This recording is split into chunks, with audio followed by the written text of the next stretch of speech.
Hello guys, history with Himanshu आप सभी का बहुत बहुत स्वागत है। और ये इस चैनल की पहली वीडियो है, तो प्लीज़ गाइस अपना सपोर्ट्स और अपना प्यार दिखाते रहें और इस तरह की वीडियो आपको हर संडे के संडे मिलती रहेंगी।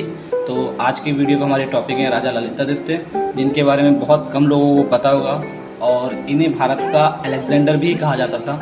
तो चलिए शुरू करते हैं आज की पहली वीडियो। और अगर आप सभी को ये वीडियो बहुत अच्छी लगे तो प्लीज़ वीडियो को लाइक करें, चैनल को सब्सक्राइब करें और ज़रूर अपने दोस्तों के साथ में शेयर भी करें और कुछ अच्छा लगे तो प्लीज़ कमेंट भी करिए। और चलिए शुरू करते हैं फिर आज की वीडियो का पहला टॉपिक, राजा ललितादित्य। कश्मीर का इतिहास बहुत पुराना है और इसी इतिहास को लेकर के एक वहाँ के बहुत बड़े एक विद्वान ने वहाँ के ऊपर एक तो पूरा ग्रंथ लिखा हुआ है, जिस ग्रंथ का नाम है राज तरंगिणी। और उसी तरंगिणी में एक श्लोक है कि वहाँ पर कभी भी कश्मीर में कभी भी शस्त्रों से नहीं, केवल पुण्य से ही विजय प्राप्त की जा सकती है। वहाँ के निवासी केवल परलोक से भयभीत होते हैं, ना कि शस्त्रधारियों से। और इसी चीज़ों को वहाँ के लोगों ने कई बार साबित किया। मध्यकालीन भारत की शुरुआत सम्राट हर्षवर्धन से होती है। हर्षवर्धन का दक्षिण भारत के सम्राट पुलकेशी द्वितीय से हुआ था। इसी काल में कश्मीर में बहुत सारे शक्तिशाली सम्राट हुए और इसी समय में एक सम्राट जिनका नाम राजा ललितादित्य था, उनका राज्य भी रहा, जिनका जो समय रहा है बहुत ज़्यादा गौरवशाली रहा है। तो आज हम उन्हीं के बारे में बात करेंगे और उन्हीं के बारे में आप सभी को बताएंगे। क्योंकि हम यहाँ राजा ललितादित्य की बात कर रहे हैं जो कि करकोट राजवंश के थे, तो करकोट राजवंश को पहले हम जान लेते हैं कि करकोट राजवंश था क्या और किस तरह से इसका जो शासन हुआ था वो किस तरह का शासन था, उसको सबसे पहले किसने स्थापित किया। तो इसके लिए हमें थोड़ा सा और पीछे जाना पड़ेगा कि जहाँ पर हम पाएंगे कि सबसे इनसे पहले जो वंश था जिनका शासन हुआ करता था, उनका नाम था गौनंद वंश। वंश के अंतिम नरेश जो थे वो बालादित्य थे, जो कि पुत्रहीन थे और उन्होंने अपनी पुत्री का विवाह एक कायस्थ यानी कि दुर्लभ वर्धन जी से किया था, जिन्होंने करकोट वंश की स्थापना सन 627वीं ईस्वी में की थी।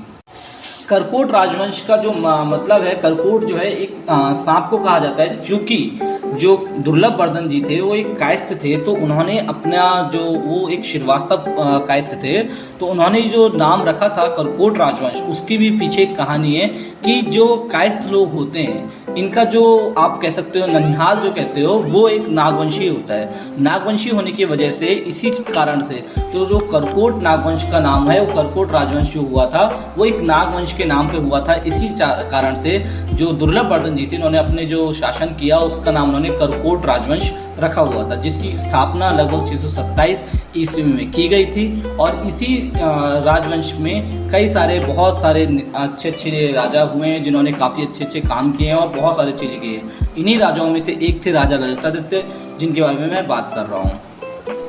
ललितादित्य ने अरबों, तिब्बतियों, कंबोज एवं तुर्कों को पराजित किया था। उनके साम्राज्य का विस्तार करके उन्होंने काराकोरम पर्वत श्रेणियों के पार, तिब्बत के पठार से आगे चीन तक और पश्चिम में कैस्पियन सागर तक कर लिया था। उनका शासन उत्तर पश्चिम में तुर्किस्तान और उत्तर पूर्व में तिब्बत तक फैला था।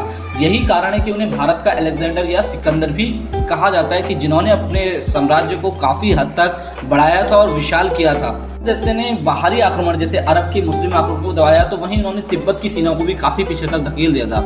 उन्होंने कश्मीर पर आक्रमण करने वाले अरब हमलावरों के खिलाफ 4 युद्ध लड़े और आप यकीन मानिए कि चारों बार उनको खदेड़ दिया। सिर्फ और सिर्फ एक ऐसे राजा थे वो उस समय में कि उन्होंने 4 के चारों बार अगर अरब आए उनके पास में, उन्होंने चारों बार उनको खदेड़ करके उनके देश उनको वापस भेज दिया। कहा जाता है कि ललितादित्य ने तुर्कों को भी इतना ज़्यादा परास्त किया था कि तुर्कों ने जब उनका स्वागत किया था तो दोनों हाथ अपने पीठ के पीछे बांधकर सिर झुकाकर ललितादित्य का स्वागत किया था। क्योंकि ये बात किताबों में इसीलिए नहीं बताई जाती, क्योंकि बाद में तुर्कों ने ही भारत पर आक्रमण करने में और भारत के बड़े भूभाग पर कब्जा कर लिया था और हमारे इतिहास के साथ काफ़ी सारी छेड़छाड़ की थी। इसी कारण उनको जो है इस इतिहास को दबा दिया गया था। भारत में उनके साम्राज्य का विस्तार पूर्व में बंगाल, उड़ीसा, दक्षिण में कोंकण तक फैला हुआ था। उनके सम्राट हर्षवर्धन के उत्तराधिकारी कन्नौज के राजा यशोवर्मन को हराने के बाद उसके दरबारी संस्कृत कवियों भविभूति और बाक्तिपराज को ललितादित्य ने कश्मीर बुलाकर अपने दरबार में स्थान दिया। इस बात से यह पता चलता है कि जो राजा ललितादित्य थे वह कला के भी बहुत बड़े सपोर्टर थे या समर्थक कह सकते हो आप, समर्थक थे, बहुत बड़े समर्थक थे, जिन्होंने इन लोगों के लिए भी कि राजा को हराने के बावजूद उसके जो दरबारी वगैरह थे सबको अपने राज्य में सम्मान दिया और उनको अपने राज्य में बराबर की जगह दी।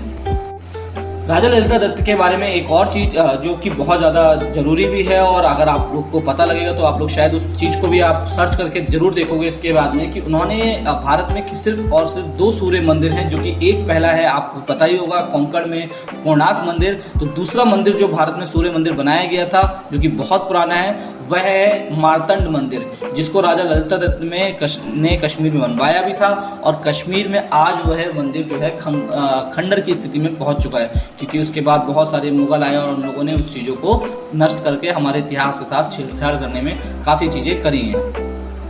राजा ललिता दत्त ने केवल सिर्फ और सिर्फ सूर्य मंदिर ही नहीं, काफ़ी सारे बौद्ध विहारों की स्थापना भी की थी। उन्होंने अनंतनाग जिले के खेरावल गांव में कई सारे कस्बों का निर्माण करवाया, और जो खेरावल गांव है वहीं पर उन्होंने मार्तंड सूर्य मंदिर के खंडर आज भी वहां पर आप लोगों को मिल जाएंगे, क्योंकि उन्होंने वहां पर उसको बनवाया था।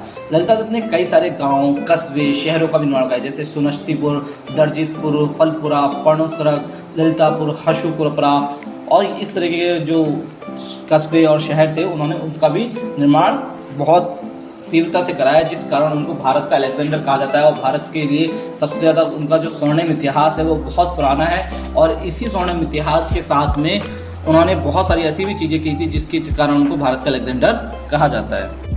राजा ललिता दत्त को कभी इस्लाम धर्म के बारे में भी नहीं पता था, ना ही उनको इस्लाम के बारे में पता था। उनका प्रथम रूप से जो सामना हुआ इस्लाम नाम से या इस्लाम धर्म से, तो वह हुआ जब अरबों ने प्रथम बार भारत पर आक्रमण करने की प्रयास किया था, और इसी समय उन्होंने जब चीन के राजा से मदद मांगी थी कि आप हमारी मदद करिए, क्योंकि वो लोग आ रहे हैं, और उनको उसी समय पता भी चला था कि इस्लाम नाम का कोई धर्म या नाम होता है, तब उन्होंने उनसे मदद मांगी, परंतु उस वक्त चीन के राजा ने उनकी मदद नहीं करी, और फिर भी वह अरबों से लड़े, और उन्होंने अरबों को परास्त किया, और परास्त करने के बाद उसके बाद उन्होंने जो इस्लाम धर्म है उसके बारे में उनको उस वक्त पता चला।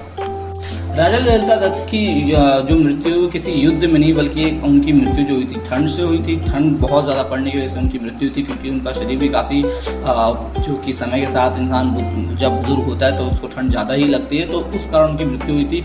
और उनको कोई भी जो राजा था कभी भी उनके राज्यकाल में कभी उनको परास्त नहीं कर पाया। उनके राज्य में हमेशा लोगों में बहुत ज़्यादा एक कहते हैं कि समन्वय की भावना बनी हुई थी, और बहुत ज़्यादा उनके राज्य में न्यायप्रिय जनता भी थी, और न्यायप्रिय राजा होने के कारण सभी लोगों में आपस की बराबर की भावना बनी हुई थी।